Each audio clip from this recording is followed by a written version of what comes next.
సజ్జల రామకృష్ణారెడ్డి గారి పాత్ర మరి వైసీపీలో కాస్త తగ్గింది.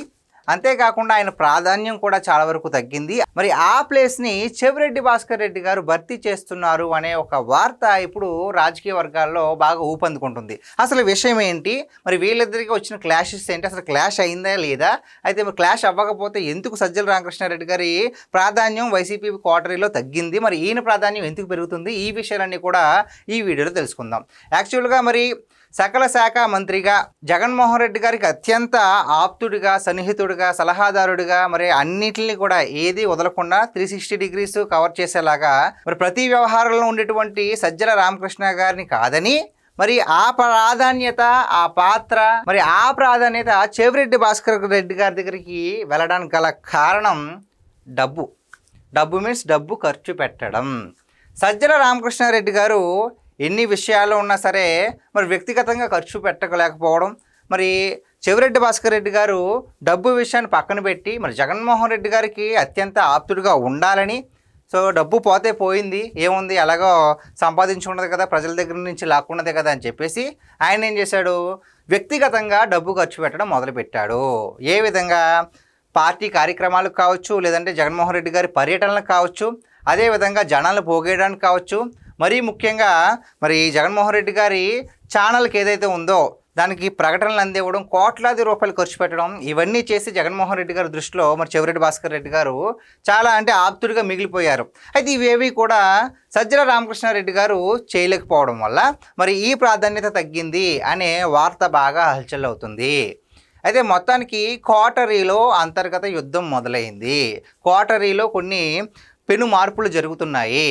ఎప్పుడైతే విజయసాయిరెడ్డి గారు బయటికి వచ్చేసి కోటరీలో చాలా మార్పులు జరుగుతున్నాయి, దీనివల్ల జగన్మోహన్ రెడ్డి గారికి ప్రమాదం ఉంది, నా ప్రాధాన్యత తగ్గిపోయింది అని చెప్పేసి ఆయన చెప్పడం జరిగింది. అయితే ఆయన మాటల వెనక మరి ఏదన్నా కాస్త ప్లాన్ ఉందో లేదో అది పక్కన పెడితే వాస్తవం అయితే చాలానే ఉందని ఇప్పుడు ప్రతి ఒక్కరికి అవగాహన వస్తుంది. ఎందుకంటే ఏదైతే జగన్మోహన్ రెడ్డి గారి కోటరీ ఉందో ఆ కోటరీలో ఉన్న వ్యక్తులే మొత్తం అంతా కూడా పార్టీలో జరిగేటువంటి ప్రతిదాన్ని కూడా వాళ్ళే శాసించే విధంగా మరి వాళ్ళు అనుకుని ఈ విధంగా అయితే జగన్మోహన్ రెడ్డి గారికి సపోర్ట్గా ఇప్పటివరకు నిలిచారు.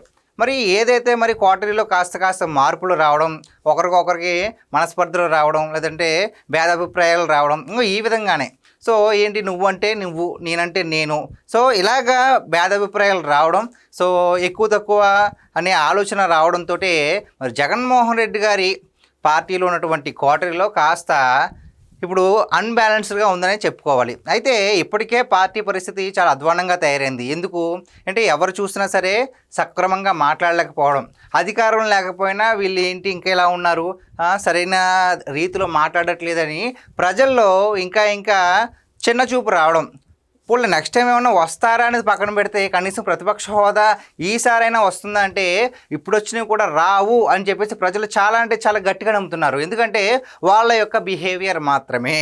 సో అంటే ఎవరైనా సరే, ఏ రాజకీయ పార్టీ అయినా సరే ఓడిపోతే, ఎన్నికల్లో ఓడిపోయిన తర్వాత మనం ఎందుకు ఓడిపోయాము అని చిత్తశుద్ధితో ఆలోచించి ఓకే ఈ పొరపాట్ల వల్ల మనం ఓడిపోయాము, నెక్స్ట్ ఇవి రిపీట్ చేయకూడదు అని ఒక ప్రణాళికను వేసుకుంటారు. అయితే మరి వైసీపీలో మన తీరును మార్చుకుందాము అనే ఆలోచన కూడా ఎవరికి రాలేదు అన్నట్టుగా ప్రతి ఒక్కరు కూడా కనిపిస్తుంది. సో ఏ మార్పు రాకపోవడం, పాత పద్ధతినే వీళ్ళు ఇప్పుడు రాజకీయాల్లో ఇలాగే కంటిన్యూ చేయడం వల్లే మరి వైసీపీలో అయితే ఈ అన్బ్యాలెన్స్డ్ రాజకీయాలు జరుగుతున్నాయి. అంతేకాకుండా మెయిన్గా ప్రజల్లో నమ్మకం కోల్పోతున్నారు.